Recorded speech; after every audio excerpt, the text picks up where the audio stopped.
let's see what's next. Probably was Captain Fantastic. I'll probably be working on this Quicksilver too. The Quicksilver is kind of easy. It's 2-color cabinet, painted silver, painted black. This one's got some pretty heavy moisture damage. I got a new lamp panel for it, but it's pretty rough. But I also have a Mirko play field for it and a new plastic set, and it's a solid state game similar to the Bally solid state games that I just completed. So I don't feel like it's as good of a project to put up here, even though it'll be going on as the Captain Fantastic, which is a little bit more interesting to me because it sticks with my red, white, and blue games that I've been doing lately. So that's good. And it's a EM, and I've already got it up and running and working. When I first set it up, had numerous issues with it, as I always do with EMs. And what I like to do is get them working properly first.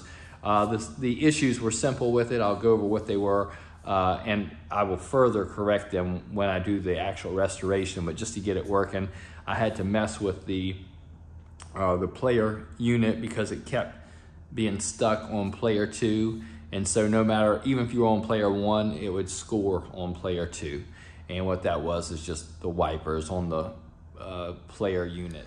This is basically the unit that advances it through the players, makes it player 1, player 2, player 3, or player 4. So that's just, you know, most of this stuff when it comes to EMs, it's pretty much fixed. Unless you can see somebody's been butchering on something, it's probably fine. It's most likely just needing to be cleaned. That's what needs to happen with most of this stuff. Take it apart, clean it.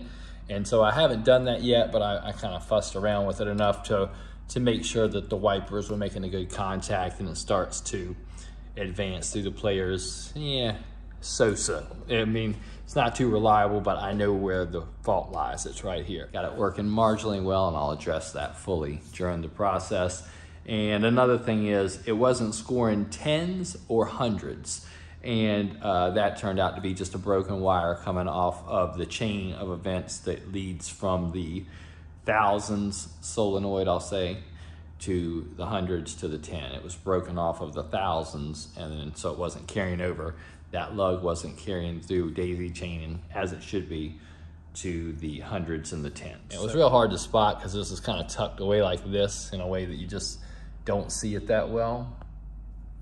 But if we look closely, the wire's off, and these chain all together. So this one lug drives basically all 3 of these. So I just need to solder this back on there, and I touched it on there and advanced through some of the stuff, and it works. So that's that. Now, pretty simple stuff.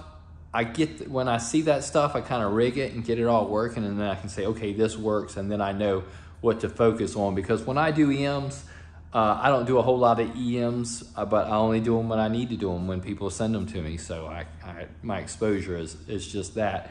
But when I do EMs, I don't like to get crazy with the details like I do with my solid state games, because I find a lot of times I'll do more harm than good if I try to break down some mechanism that's working perfectly fine and try to polish it and make everything look perfect and put it back together, and now all of a sudden it doesn't work as good. You know, things are out of whack. So what I'd rather do when I'm dealing with an EM is address the cosmetics and address anything that's wrong with it. And so by knowing what's wrong with it, then I know what I need to do while I've got it apart. But I'm not gonna be just arbitrarily saying, okay, I gotta do everything, because sometimes that doing everything is what leads to more problems than you had to start with. All right, so I won't go over the game itself quite yet. Well, maybe I will. Maybe I will now to think about it, because there's something I want to tell you about it. So let's look at the play field. I mean, this thing's in okay shape. It's old, right? Play field's pretty rough. It'll definitely need a new play field. It's heavily planking. It's planking to a point where you can just scratch it and the ink comes off of it. But one thing I noticed about it, and the reason this is important is what I'm going to show you next. But one thing I noticed about it is what I would consider to be the registration of things. So when we look right here, and I'll look a little bit closer in a second, but when we look right here where it says when lit, and we get in here really close, you can see it's got like this wooden border around it. And then if we look right here at this green insert, we kind of see the same thing. And we could find other spots like that, like where it says Same player shoots again right here. You can see some of the wood around there, and I think it's really noticeable on this in lane arrow where you can see a lot of wood, and it's almost like they placed the insert out of center of the art, or the art out of center of the insert, either way you want to look at it. Okay, so the other thing I noticed about them is all these inserts, I can feel them with my fingers. They're like little dishes. They feel like little dishes everywhere.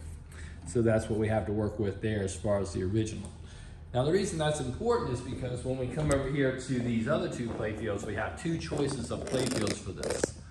And the two choices are, we have a CPR and we have an NOS. Now this NOS, I put one coat of clear on it. Probably a couple years ago. I had it on my rack. I'm like, anytime I got something on my rack that's old like this, I like to clear it even if I don't have a use for it yet, because I don't want to have to worry about, you know, it protects it. These are a lot more fragile than something like the CPR that's already been cleared. So with everything I've told you about that original playfield, about how the inserts are off center and with the art and how I can feel all the inserts, exactly the same thing with this NOS playfield. So everything about that I just showed you is present on this NOS playfield. See where it says when lit, and then we have that wooden border. See this green insert, see where we have that wooden border, and then when we look right here, or when we look right here, same thing with that inlane wood border. Okay, now, also I can feel all the inserts, right? I just told you that. So this, there's nothing wrong with this. A lot of people wouldn't like this. They would be like, oh, I'm gonna use this CPR, which I'll go over in a minute, because it doesn't have those issues. The inserts are centered on the CPR. All the inserts feel flat on the CPR. Why wouldn't I wanna use this CPR playfield? You're probably wondering that. Well, first things first, this is an accurate replacement. We want these dipped inserts. We don't want them to be too severe, but we want these because we see them on the original. So we know this is what, when we put this game back, this is what it really played like. This is what it really looked like. Same thing with the off-center inserts. Those aren't necessarily bad as long as we see it over there. If we see it over there, then they're actually good because it's more accurate than this. Talking about the colors, I mean, this thing's dead on the money. This thing is not. But the biggest issue I see with it, if we're just talking about cosmetics, and I just want to talk about the cosmetics first, are if you look at this original, look at it closely. If we notice the lines right here in this woman's dress, we'll see how fine they are. And if we notice the lines in this piano, we can kind of see there's two lines in the keys, and we can see these keys pretty well. So if we go over here to this CPR, what do we see? This just looks like one fat black line, no details in the keys. All the lines in her dress are really fat. As a matter of fact, all the lines in everything are fat. And when they do that to their faces start to look strange. Like if you see this woman's face right here, her eyes just look black. There's no detail in her face anymore.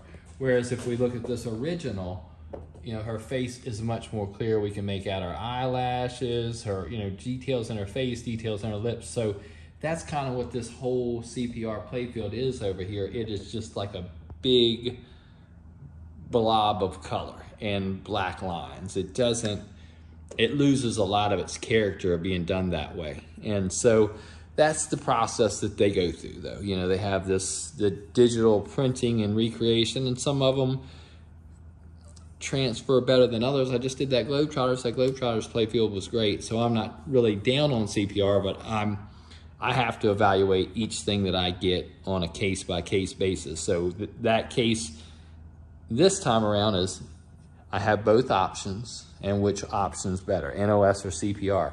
Well, those things being considered, the NOS is the better option. Now, the other issue that I have with the CPR playfields, and this will be any of them that have these insert rollovers like this.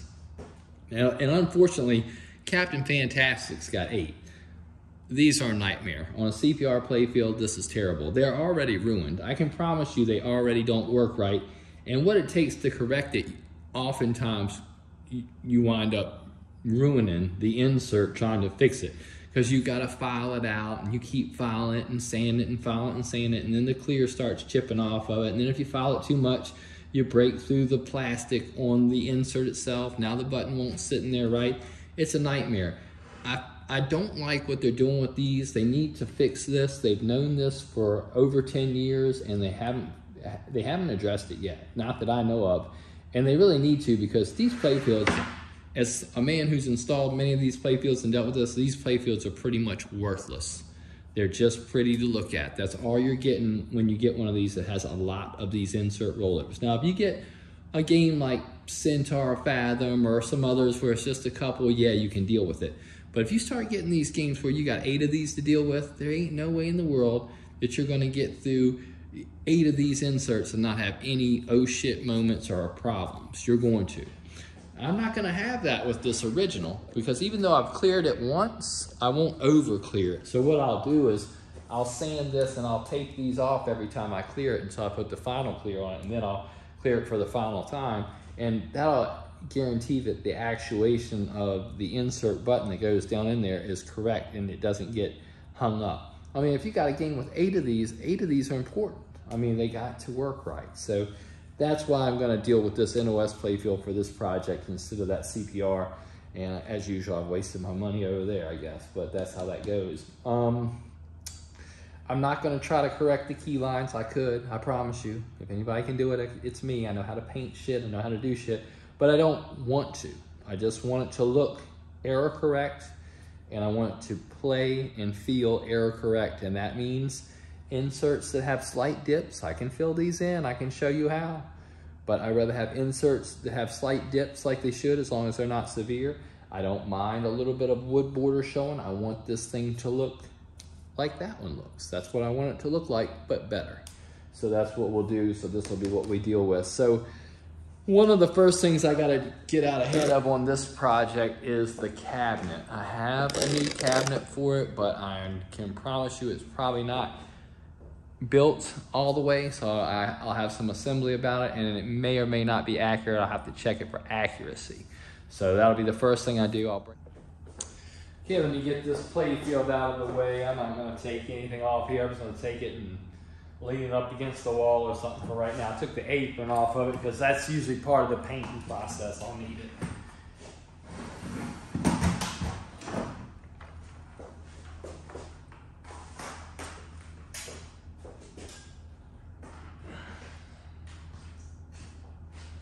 All right, not too bad. I'll give you another. One thing about these EMs is they do break down into pretty major assemblies pretty easily, and then you have to deal with those. What I would love to do is have my cabinet already painted for this thing before I even scatter all this stuff around here, but I can't do that right now because I need to verify things. I probably need to make some adjustments to my cabinet, and so as a result of that, I can't. Let me cut away for a minute and take a few pictures of what I'm dealing with here, and then I'll come back on and I'll pull this out of here. Okay, I did that.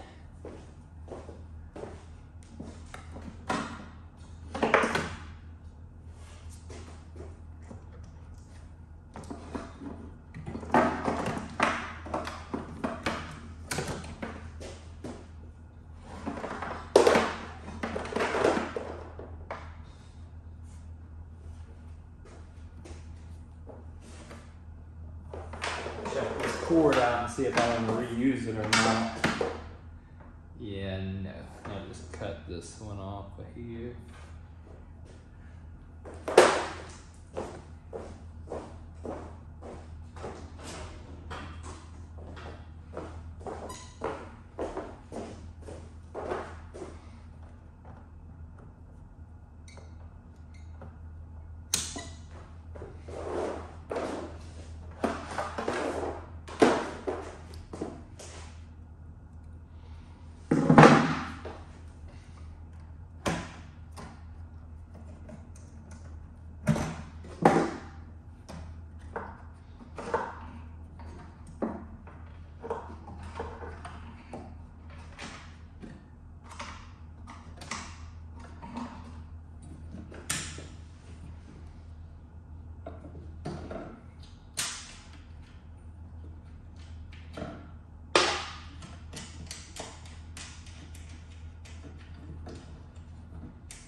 rigged wiring in here, no surprise.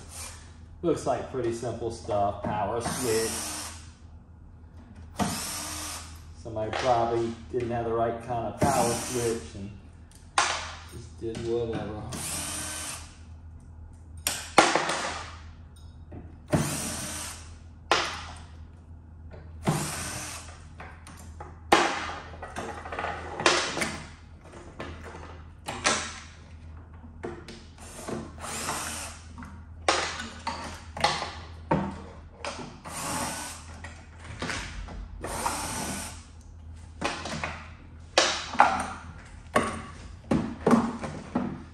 Go get what I need to take these 2 bolts out of here, and then I should be able to pull this whole thing out.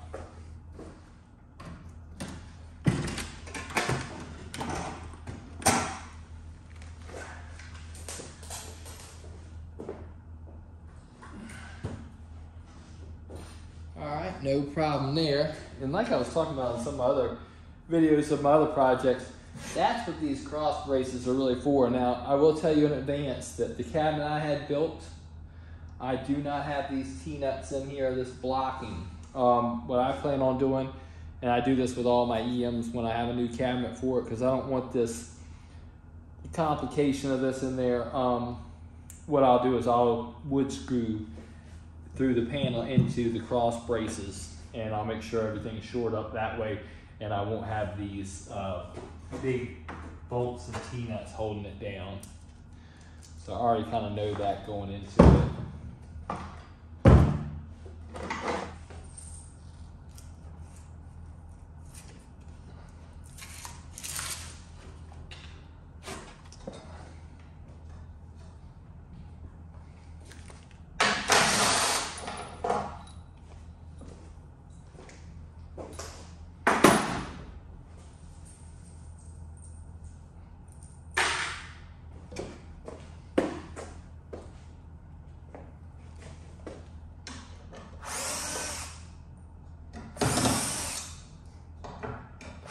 Okay, I'm back at it. I had a rough couple days, man. I don't even want to get into it, but it's been tough. But I'm back at it, and as I need to be, I don't have a lot of choice, but everything's looking pretty good around here, for those that know. And anyway, I am going to try to tackle this Captain Fantastic. I want to move this one through here pretty quickly, but, well, I think I move everything through here pretty quickly. It's never at the expense of the quality of work. It's just, I just like to focus on things, and I don't scatter myself around too much. I get on something and I stick with it until it's done as much as I can. I do things in an order to where it all flows. Like, in other words, I'll paint something, and while that thing's drying for a day or two, then I'll paint something else. You know what I mean? I know how to manage my time wisely, and my materials and my cure times and things to where I can keep things moving.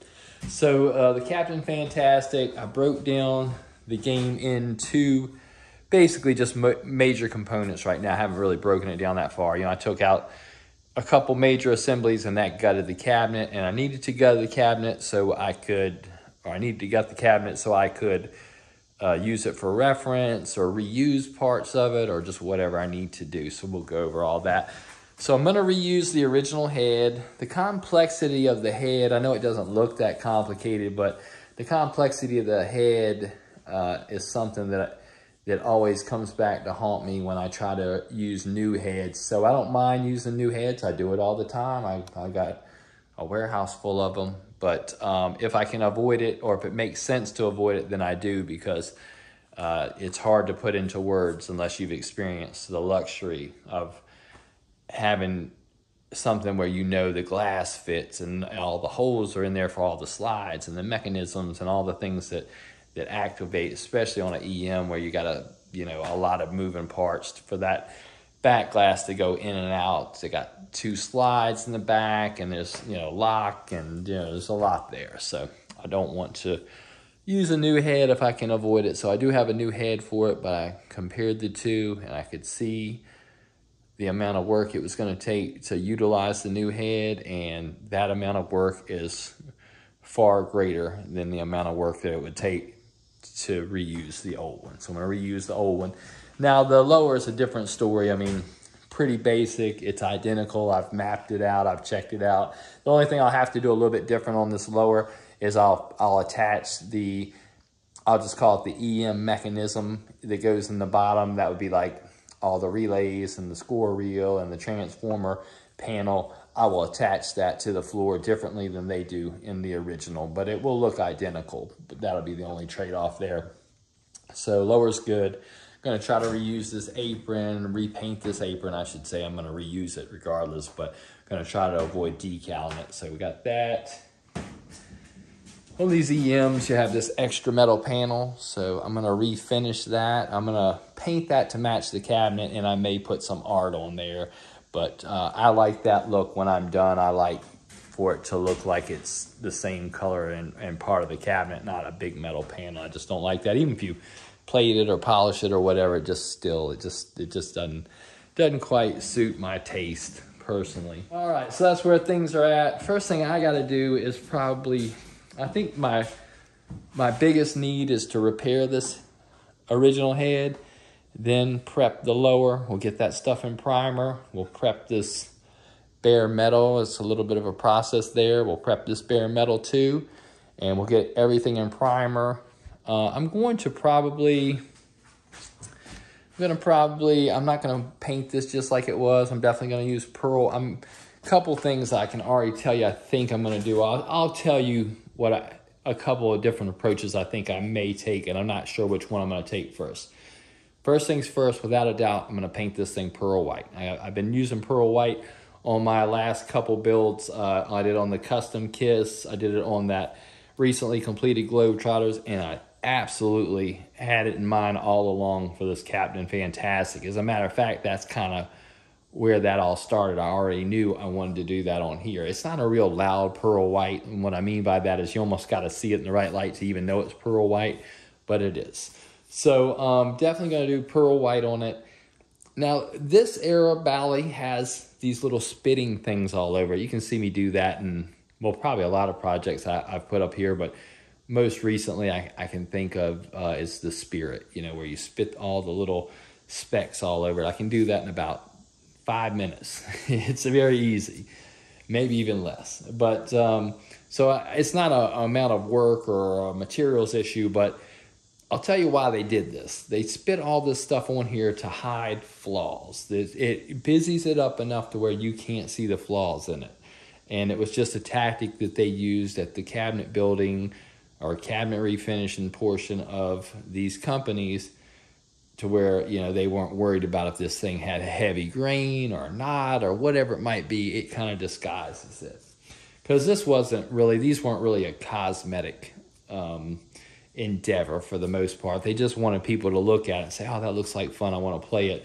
But operators weren't like, oh man, you sent me that Captain Fantastic and I can see the wood core right behind the word, Bally or something like that. They didn't care about that like we do those things today. So with that said, and with it being pearl white, I don't know if spitting specks over that would be the best idea. If I did spit specks on this thing, and I do want to make it look pretty, I'm just going to use the word flamboyant because, it's Elton John, and he's flamboyant, right? So if I do want it to have kind of that look, make it look a little bit showy or whatever, I don't know if I want to use specs on it. But if I used specs on it, I would probably use silver specs, and that seems to be close to what they got. I think what they have on there, I can't quite tell what it is. It's so pale and hard to decipher. It looks kind of gold,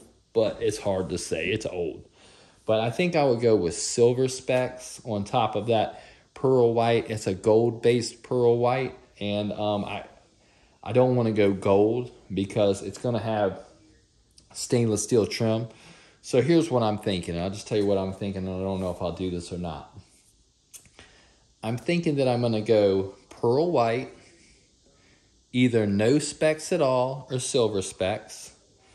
I'm going to use a pearl red, a bright pearl red, the brightest pearl red I could get without it looking burgundy. I'm going to use a very coarse pearl blue. This is probably a little bit dark on the dark side, probably close to what my Globetrotters was, maybe a little bit, I don't know. I don't want to say if it's light or dark, I don't really know until I spray it out. So I want to do that. So far where we're at pearl white with silver specks maybe, pearl red, pearl blue, and I want to paint the letters where it says Bally. I want to do those in silver, and I want to paint Captain Fantastic in silver. I want that to be silver, and I think that would give it a nice, not too over-the-top look.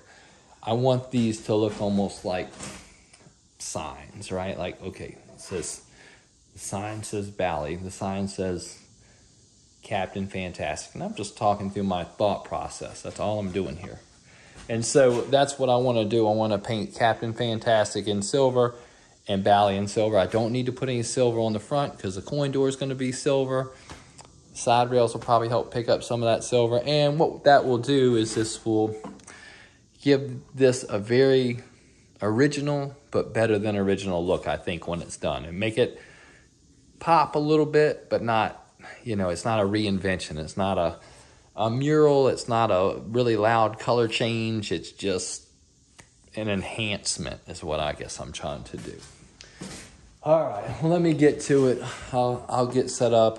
I'll show you some things along the way. Like I said, I've got some shit going on around here, and that's not going to deter me from working. It can't, and it's not going to deter me from making these videos because these videos are helpful even for myself to keep me on the right track and just keep my work moving. So we'll see where things go. I'm going to get set up, and we're going to start busting this head down.